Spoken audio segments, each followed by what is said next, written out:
चलेगा, सब कुछ परफेक्ट है, ओके है। तो मेरे दोस्त हम पढ़ रहे थे गुड़गांव जिले को, और गुड़गांव जिले के प्रसिद्ध मेले हम डिस्कस कर रहे थे। कल की क्लास में मैंने आप लोगों को माता शीतला का मेला बताया था, बुद्धो माता का मेला बताया था, बूढ़ी तीज का मेला बताया था, और तीज आती है सावन के महीने में। तो बच्चों ये सावन के महीने में आयोजित किया जाने वाला मेला है। एक भगत पूर्णमल का मेला मैंने आपको पढ़ाया कासन गांव के अंदर।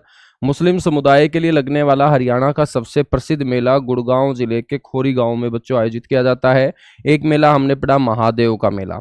महादेव के मेले के बाद आज की क्लास में बच्चों एक और मेला आपको मैं पढ़ा रहा हूं।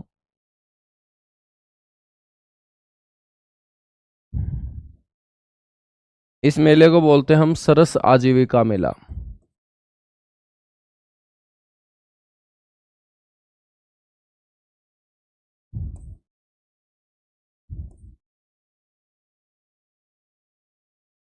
सरस आजीविका मेला 2024 बच्चों ये कहाँ आयोजित किया गया है? ये गुड़गांव के अंदर।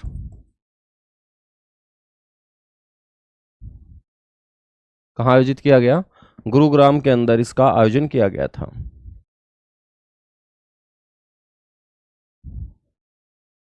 भाई पॉलिटी के हैंड रिटन नोट्स, ये यार हैंड रिटन वाले कम से कम रुक जाया करो तुम। तुम्हें साथ की साथ पीएनजी दे रखी है क्लास की, और जब क्लास की पीएनजी तुम्हें साथ की साथ मिल जाती है फिर भी तुम हैंड रिटन क्लास नोट्स हैं। जब क्लास के तुरंत बाद आपको वीडियो के साइड में आपकी पीएनजी दिख रही होगी, जैसा पढ़ाया जाता है वैसा आपको मिल रहा है, तो और क्लास नोट्स कौन से होते हैं? एक बार ये जो क्लास नोट्स वाले ना इनको ब्लॉक करो सर। इनको पढ़ना लिखना है नहीं, बस क्लास नोट्स क्लास नोट्स है। पूरा का पूरा लिखा हुआ डेली आपको मिल रहा है दोस्त। और कैसे मिलता है?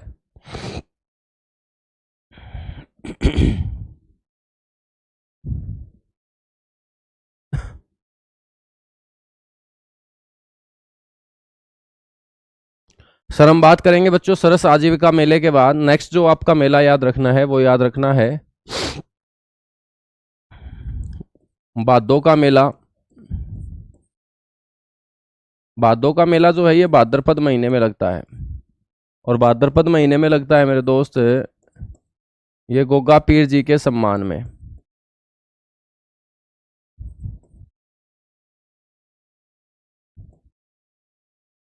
गोगा पीर के सम्मान में। और ये आपको ध्यान रखना है कि भादों का जो मेला लगता है, लगता कौन से गांव में है? गांव का नाम पूछा जाता है, और गांव का नाम है इस्लामपुर। और इस्लामपुर बच्चों गांव है जिला गुड़गांव के अंदर। ठीक है, तो ये सारे के सारे मेले आपको याद रखने हैं। मेलों के बाद हम बात करते हैं यहाँ पर शिक्षा और संस्थान की। तुम एक बार पढ़ाना स्टार्ट करने दिया करो मेरे को, उसके बाद तुम चाहे कुछ भी मांगते रहना, ठीक है? पहला अक्षर लिखता नहीं हूँ उससे पहले डिमांड आ जाती है तुम्हारी।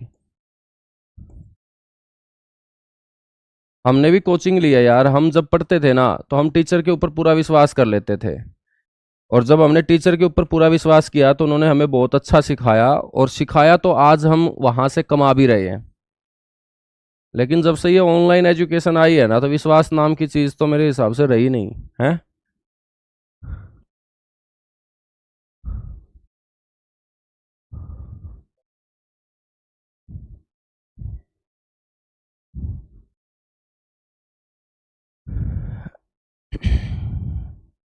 हाँ बहुत बढ़िया।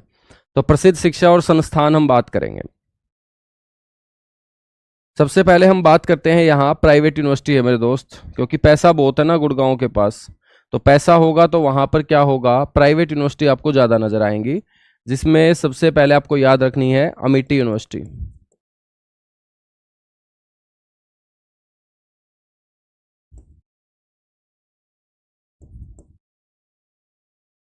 अमिटी यूनिवर्सिटी याद रखनी है, प्राइवेट यूनिवर्सिटी है।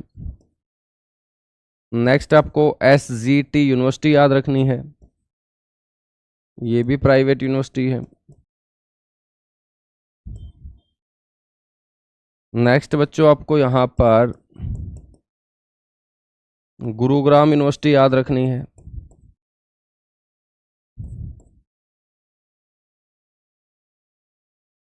गुरुग्राम यूनिवर्सिटी आपको याद रखनी है। नेक्स्ट बच्चों यहाँ पर जवाहर नवोदय विद्यालय आपको याद रखना है।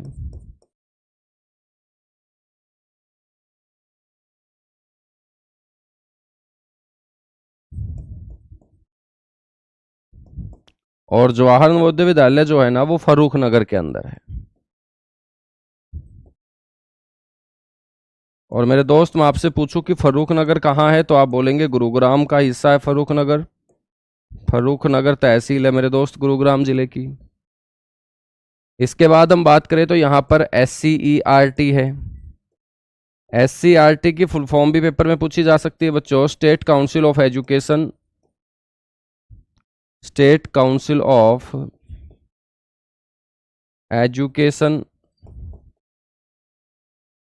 And research training.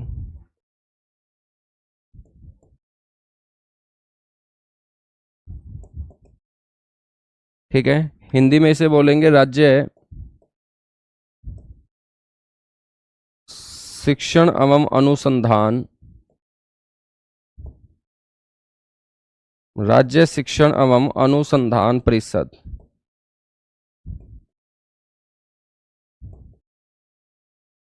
मेरे दोस्त इसकी जो स्थापना हुई 1979 के अंदर गुरुग्राम में हुई थी।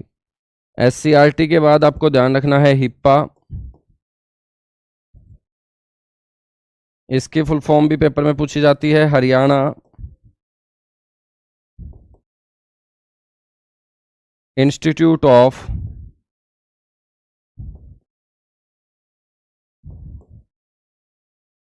Public administration.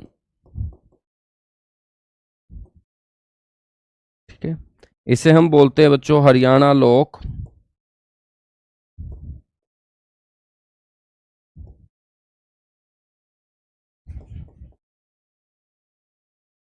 प्रशासन संस्थान। और आपसे कोई पूछ ले कि हरियाणा लोक प्रशासन संस्थान की स्थापना कब हुई तो आप बोलेंगे 1983 के अंदर हुई है, 1983 के अंदर। ठीक है, 1983 के अंदर।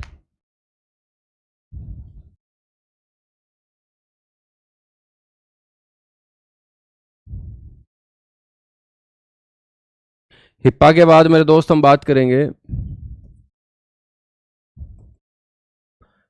HREC। याद रखना है आपको। HREC क्या होगा? हरियाणा रोडवेज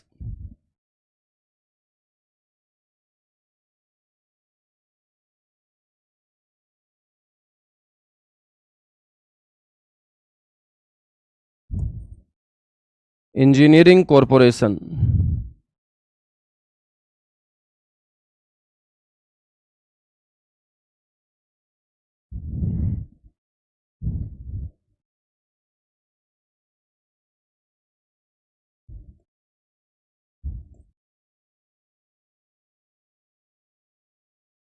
हरियाणा परिवहन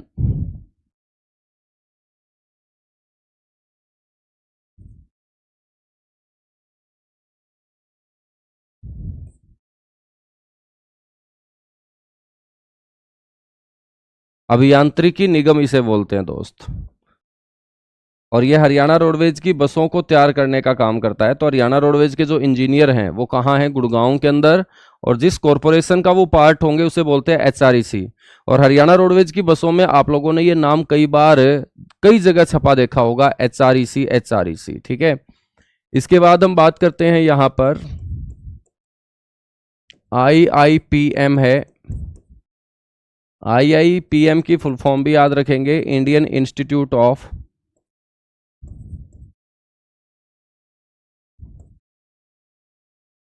पेट्रोलियम मैनेजमेंट।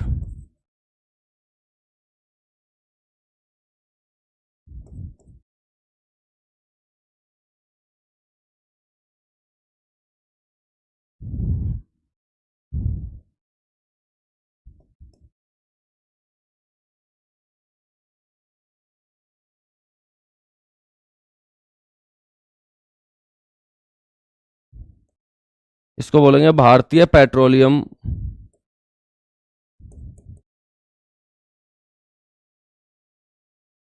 प्रबंधन संस्थान। ठीक है, और बच्चों हम बात करें ना, इसकी स्थापना जो है वो कब की गई थी? 1995 के अंदर। IIPM के बाद 9वें नंबर पे याद रखना है NBRC। बच्चों इसे बोलते हैं नेशनल ब्रेन रिसर्च सेंटर।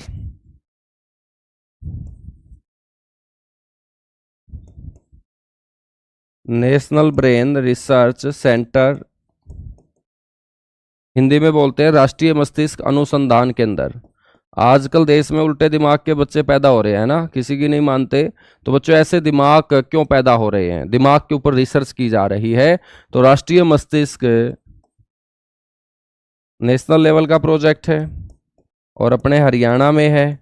तो बड़ा इंपॉर्टेंट क्वेश्चन बन जाएगा स्थापना के साथ। तो मेरे दोस्त ये अनुसंधान केंद्र है नैनवाल गांव में।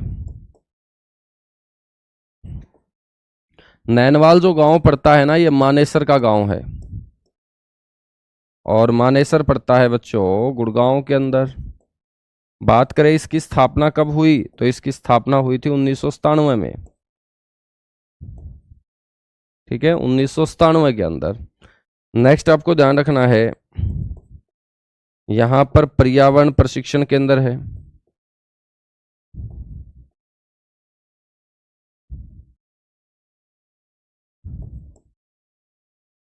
पर्यावरण प्रशिक्षण केंद्र है बच्चों गुरुग्राम में। ठीक है, नेक्स्ट आपको ध्यान रखना है NSG। ब्लैक कैट जो कमांडो होते हैं, जिनको हम NSG कमांडो बोलते हैं, NSG कमांडो का बच्चों ट्रेनिंग सेंटर आपसे कोई पूछ ले, ये आपका मानेसर के अंदर है।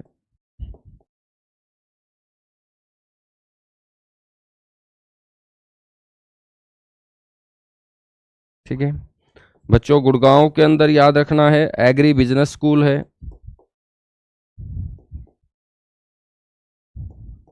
तो पूछा जाएगा हरियाणा में एग्री बिजनेस स्कूल कहाँ स्थित है, तो भी आपको बोलना है एग्री बिजनेस स्कूल भी सर गुरुग्राम में स्थित है। कहाँ स्थित है? गुरुग्राम के अंदर। ठीक है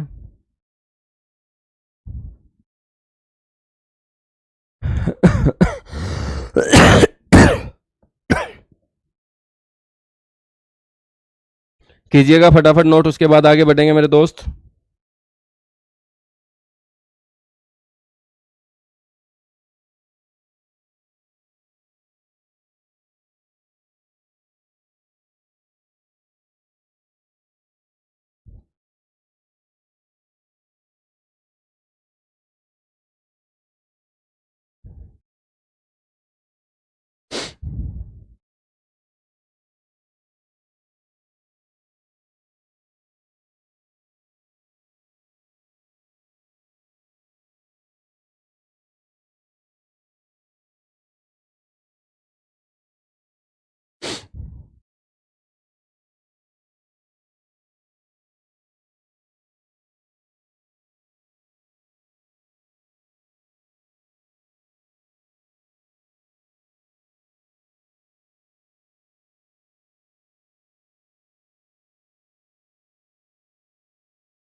ठीक है, हाँ इस संडे से करेंगे भाई, इस संडे से करेंगे।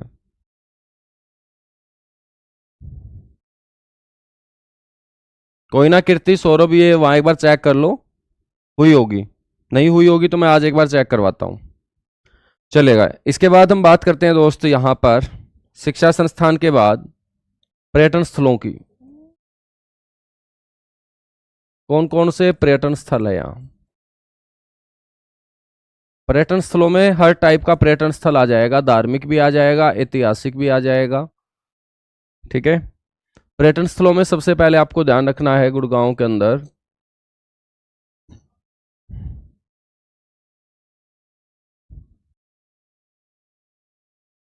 कि यहाँ समा पर्यटन स्थल है दोस्त।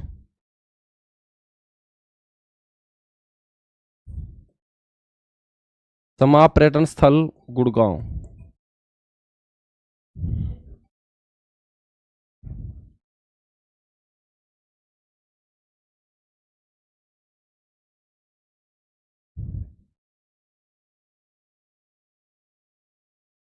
नेक्स्ट है बारबेत पर्यटन स्थल।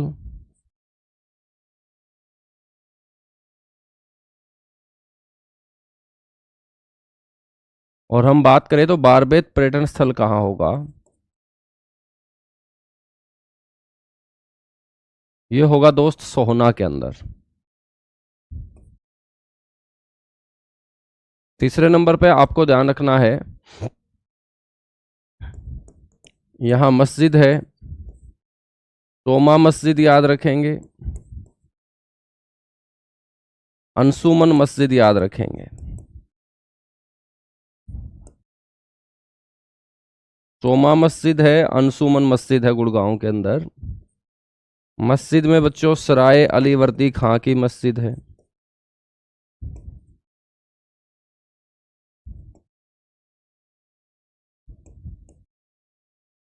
सराय अली वर्दी खां की मस्जिद। यहां पर सोहना का किला है।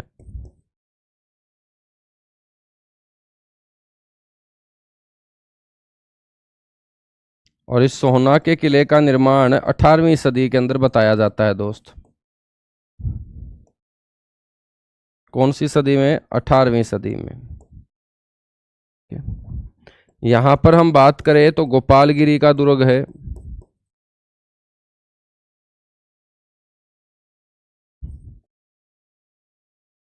गोपालगिरी का दुर्ग, और गोपालगिरी का दुर्ग जो है दोस्त ये फर्रुख नगर में है।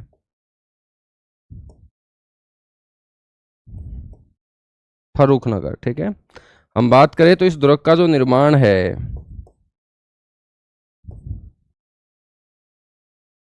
बच्चों वो 13वीं सदी में बलबन के द्वारा करवाया गया था।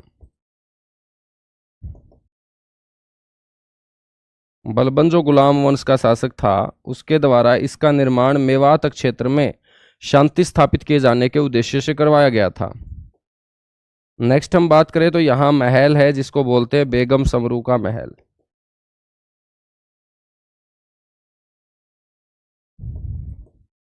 बेगम समरू का महल है बच्चों जाड़सा गांव के अंदर। क्योंकि अंग्रेजों का साथ दिया था बेगम समरू ने, तो अंग्रेजों ने इसको हरियाणा का करनाल और गुड़गांव दे दिया था। तो बच्चों बेगम समरू ने अपने रहने के लिए जाड़सा गांव में एक महल बनवाया था 19वीं सदी में, और उसी को बोलते हैं हम बेगम समरू का महल, ठीक है।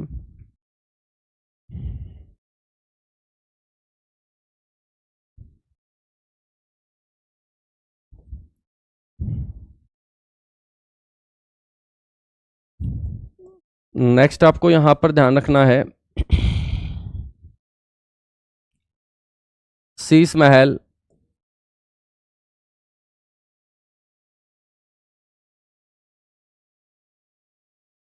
बच्चों ये फर्रुख नगर के अंदर है, ठीक है। हम बात करें तो इसका जो निर्माण करवाया गया था वो फौजदार खां के द्वारा। बच्चों महल है तो सीधी सी बात है रहने का स्थान होगा, और ये फौजदार खां के रहने का स्थान था जिसने फर्रुख नगर की स्थापना की थी। बच्चों हम बात करें तो ये जो शीश महल है ना, ये लाल किले की तर्ज पर बनाया गया महल है।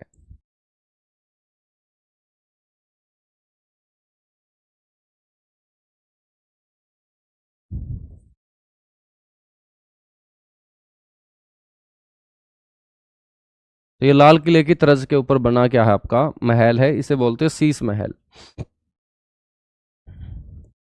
हम बात करें तो बच्चों यहां पर पटौदी पैलेस है। सैफ अली खान का बच्चों गांव है पटौदी, और सैफ अली खान के पिता का नाम था मंसूर अली खां पटौदी। बच्चों मंसूर अली खां पटौदी के पिता का नाम था इफ्तिकार अली खां पटौदी, ठीक है। तो पटौदी पैलेस जो होगा वो पटौदी में होगा, और ये सफेद रंग से बना हुआ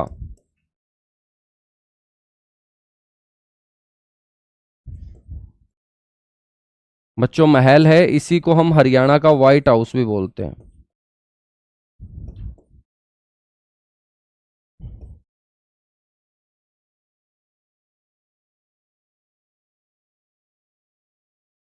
हरियाणा का व्हाइट हाउस भी इसे हम बोलते हैं। मंदिरों के अंदर हमने भीमकुंड मंदिर पढ़ा था क्या? हाँ, एकलव्य मंदिर, एक भीमकुंड मंदिर भी आपको पढ़ना है बच्चों। ठीक है, यहीं पर मैं लिखवाऊंगा उसको, हरियाणा का ये व्हाइट हाउस कहलाता है। इसके बाद हम बात करें तो यहाँ पर एक छतरी है जिसको बोलते हैं सेठानी की छतरी।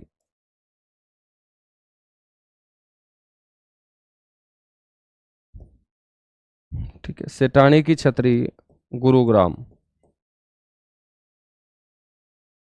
बच्चों यहाँ एक बावड़ी है जिसको बोलते हैं गोल बावड़ी। बावड़ी का मतलब क्या होता है? मिट्टी के कटाव से बनने वाला गड्ढा जिसके अंदर पानी ठहर जाए उसी को बावड़ी बोलते हैं। नेक्स्ट है मेरे दोस्त यहाँ पर गर्म पानी का चश्मा।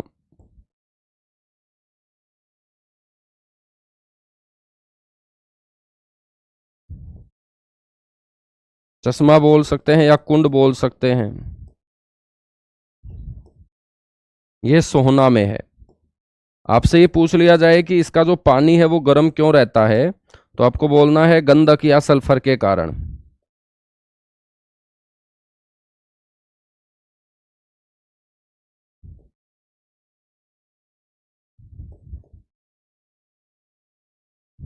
ठीक है, तो याद रखना है गंधक या सल्फर के कारण। तो गंधक या सल्फर के कारण। ठीक है, नेक्स्ट हम बात करें मेरे दोस्त, यहाँ पर एक संग्रहालय है जिसका नाम है उरुस्वती संग्रहालय।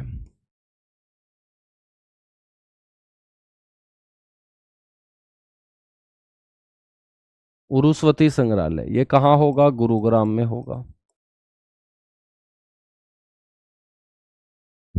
उरुस्वती के बाद आपको ध्यान रखना है यहाँ पर फोक आर्ट म्यूजियम है, फोक आर्ट संग्रहालय।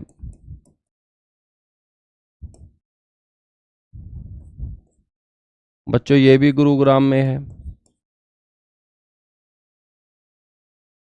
और फोक आर्ट संग्रहालय की जो स्थापना है वो 1984 में की गई थी।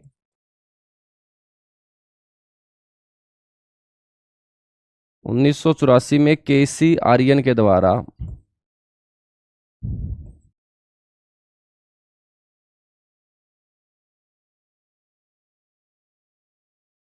इसकी स्थापना की गई। फोक आर्ट म्यूजियम के बाद नेक्स्ट आपको ध्यान रखना है यहाँ पर विरासत परिवहन संग्रहालय है जिसे हम बोलेंगे heritage transport museum.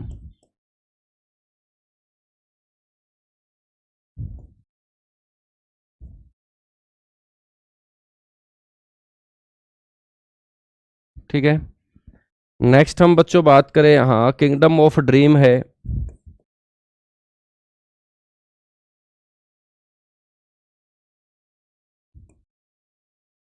Kingdom of dream, तो किंगडम ऑफ ड्रीम क्या है? ये भारतीय कला व संस्कृति का प्रतीक है।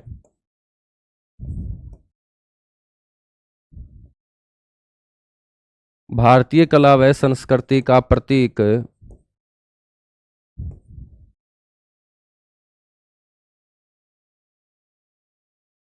किंगडम ऑफ ड्रीम बच्चों कहाँ है? गुड़गांव के अंदर है। ठीक है, हम बात करेंगे बच्चों यहाँ पर फोटोग्राफिक सेंटर है, फोटोग्राफिक सेंटर। और ये एशिया का सबसे बड़ा फोटोग्राफिक सेंटर है।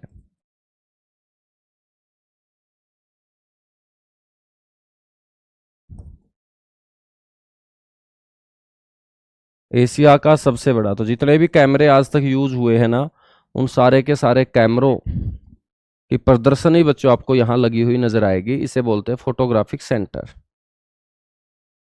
यहाँ कुछ झील है जिसके अंदर भीमकुंड झील का नाम आता है।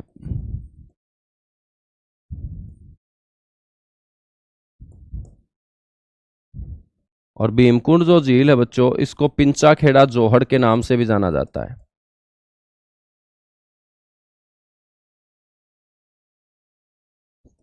और यहीं पर भीमकुंड मंदिर बना हुआ है। ठीक है, यहीं पर भीमकुंड मंदिर बना हुआ है।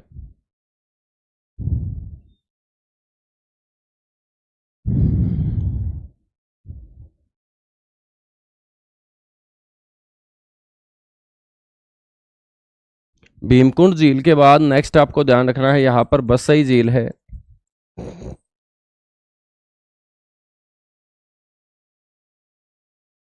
बसई झील है बच्चों, और ये आपकी एक आर्द्र भूमि झील है, यानी कि वेटलैंड लेक बोल देंगे इसको। इसके अलावा यहाँ एक और झील है जिसका नाम है घाटा झील।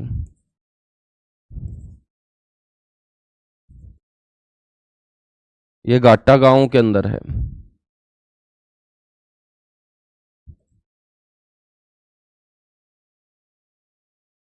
बच्चों एक और झील है सुल्तानपुर झील।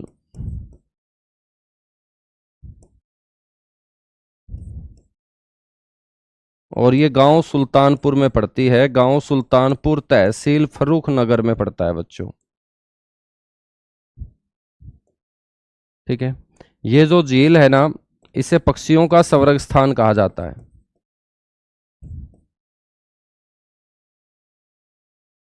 पक्षियों का ये स्वर्ग स्थान है। और प्रवासी पक्षियों के लिए प्रसिद्ध है बच्चों। प्रवासी का मतलब जो विदेश से आते हैं।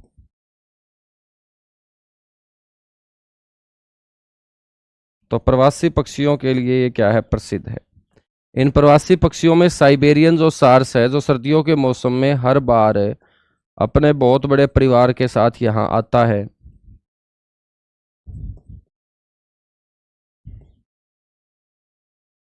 वो इन सभी पक्षियों में मुख्य पक्षी होगा। और सर्दियों में इन्हीं पक्षियों को देखने के लिए बड़ी संख्या में लोग जब यहाँ जाते हैं, तो हम बोल देंगे कि सबसे ज्यादा पर्यटक बच्चों कौन सी झील पे आते हैं, सुल्तानपुर झील पर।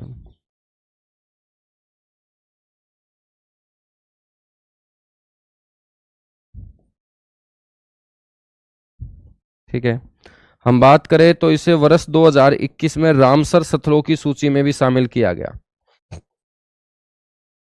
तो वर्ष 2021 में इसे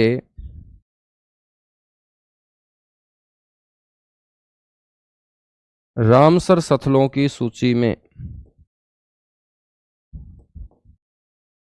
बच्चों क्या किया गया, शामिल।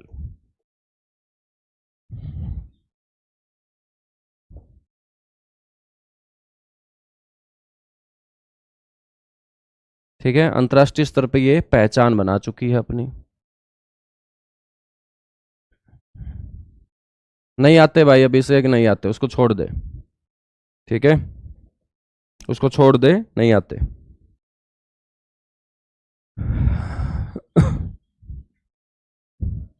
चलेगा। उसके बाद हम बात करते हैं यहां पर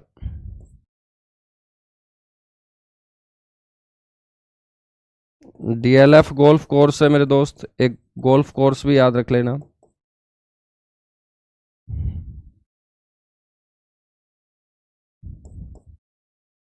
ये गुरुग्राम में है।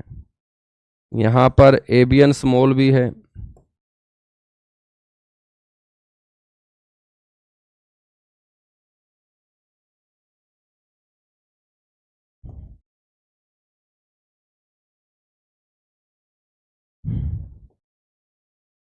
इस्पात मूर्ति भी है।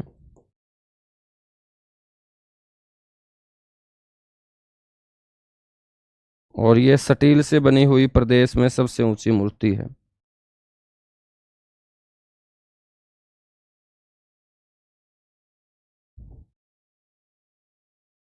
ठीक है, तो कीजिएगा फटाफट नोट, ये आपको सारे के सारे पर्यटन स्थल याद रखने हैं मेरे दोस्त।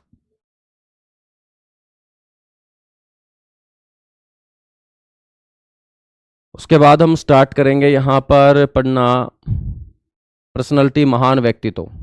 और महान व्यक्तित्व के साथ ही गुड़गांव डिस्ट्रिक्ट को करेंगे कंप्लीट। फिर पढ़ेंगे बच्चों नया डिस्ट्रिक्ट जींद के रूप में। चलेगा, नोट कर चुके हो आप लोग, तो आगे बढ़ते हैं। लिखिएगा बच्चों महान व्यक्तित्व, ग्रेट पर्सनालिटी।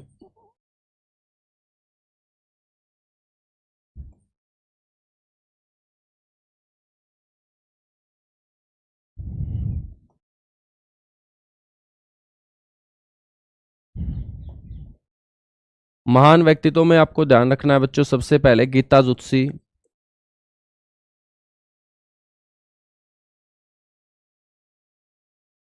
अब गीता जुत्सी का संबंध रहा है किससे? एथलेटिक्स से। और एथलेटिक्स गेम में बहुत सारे गेम शामिल होते हैं। तो एथलेटिक्स में मेरे दोस्त ये कौन से गेम से संबंधित है? दौड़ से। और हम बात करें तो दौड़ में भी बच्चों 800 मीटर और 1500 मीटर की ये बेहतरीन धावक रही है। ठीक है। प्रदेश की प्रथम भीम और अर्जुन अवॉर्डी, सबसे पहले जिस महिला को भीम पुरस्कार मिला और अर्जुन पुरस्कार मिला, हरियाणा की पहली ऐसी महिला गीता जुत्सी है बच्चों।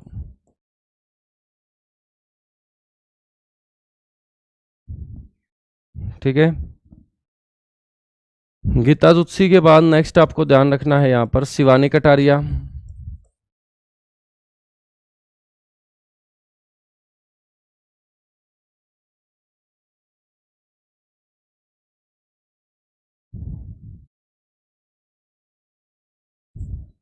शिवानी कटारिया जो है बच्चों,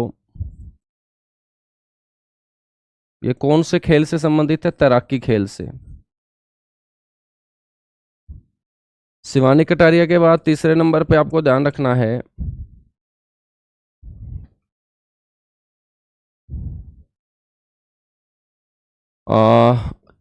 अनूप कुमार।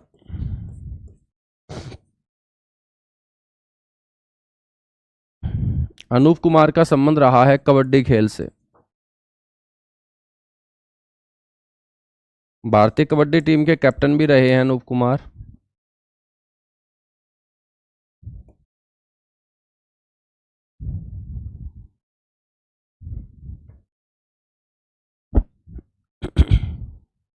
नेक्स्ट आपको यहां पर ध्यान रखना है राजकुमार राव।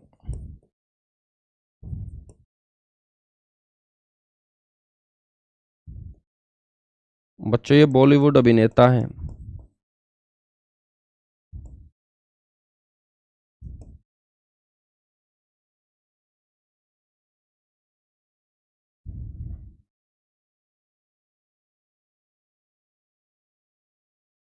नेक्स्ट आपको ध्यान रखना है यहां से शेखर गुरेरा।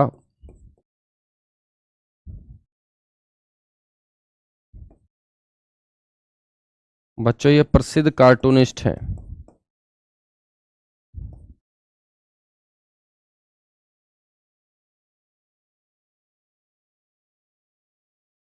और इनकी एक प्रसिद्ध किताब भी है, वो किताब भी पेपर में पूछी गई है। और इनकी प्रसिद्ध पुस्तक का नाम है मेरे दोस्त कारगिल कार्टून्स।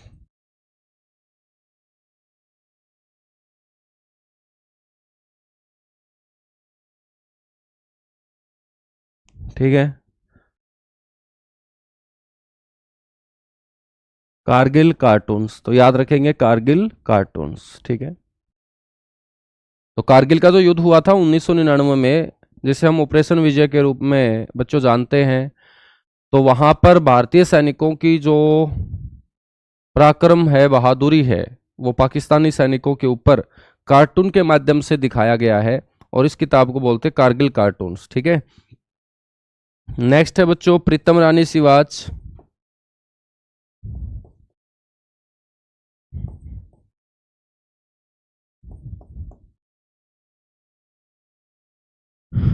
बच्चों ये हॉकी खिलाड़ी रही हैं, भारतीय महिला हॉकी टीम का हिस्सा रही हैं।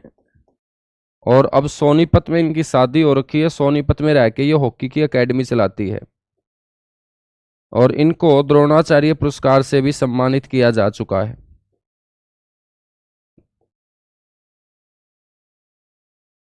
इनको द्रोणाचार्य अवॉर्डी के रूप में हम जानेंगे, प्रीतम रानी शिवाज को।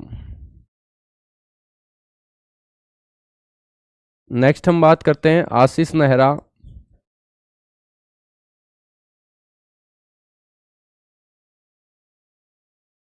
बच्चों संबंध है क्रिकेट खेल से।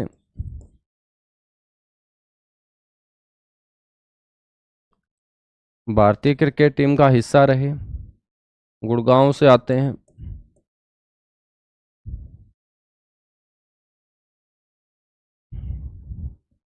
मधु आजाद।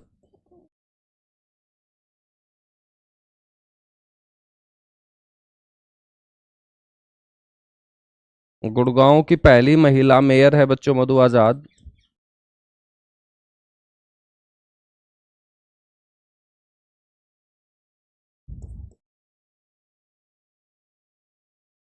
गुड़गांव नगर निगम में पहली महिला मेयर बनने वाली मधु आजाद हैं, ठीक है। इसके बाद हम बात करेंगे यहां पर मंसूर अली खां पटौदी की।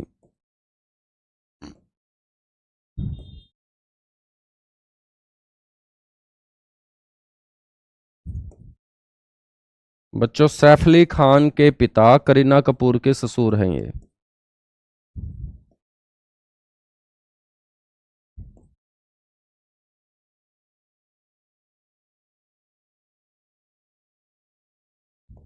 ठीक है। इंग्लैंड और भारत,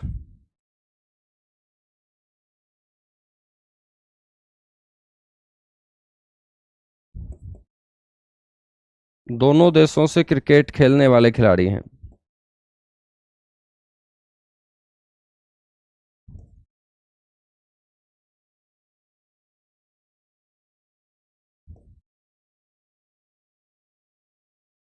भारतीय क्रिकेट टीम का कप्तान बनने वाला पहला हरियाणवी खिलाड़ी है बच्चों। भारतीय क्रिकेट टीम का या भारतीय क्रिकेट टीम के कप्तान बनने वाले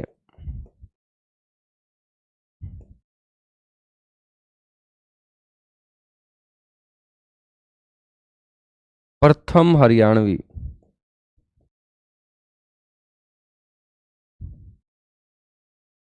बच्चों कौन है? मंसूर अली खां पटौदी हैं,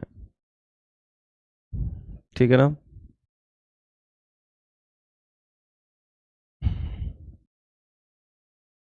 यहां पर एक झील और पढ़ लेना बच्चों, हरियाणा की सबसे बड़ी झील है दमदमा।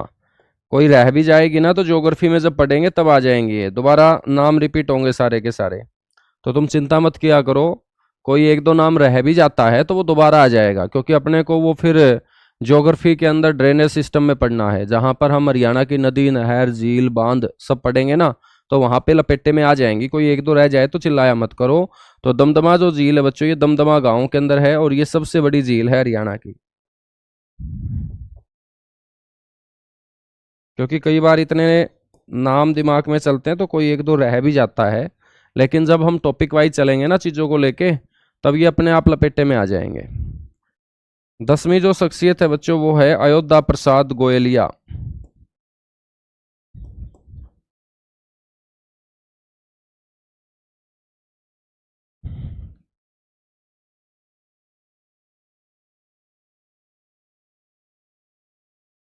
अयोध्या प्रसाद गोयलिया ये हिंदी और उर्दू भाषा के प्रसिद्ध कवि हुए हैं।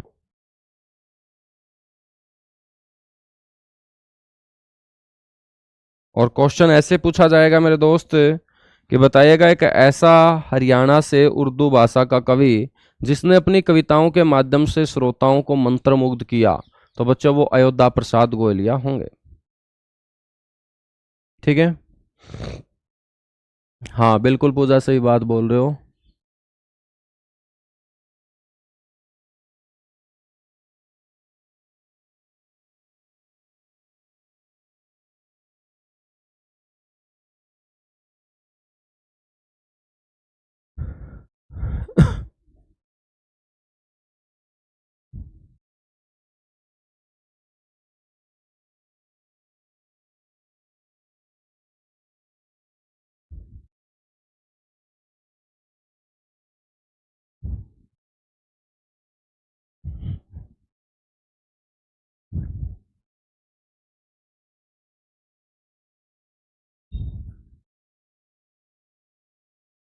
बिल्कुल बिल्कुल भाई, बिल्कुल संदीप, धन्यवाद, बहुत बढ़िया लिखते हो, धन्यवाद आपका।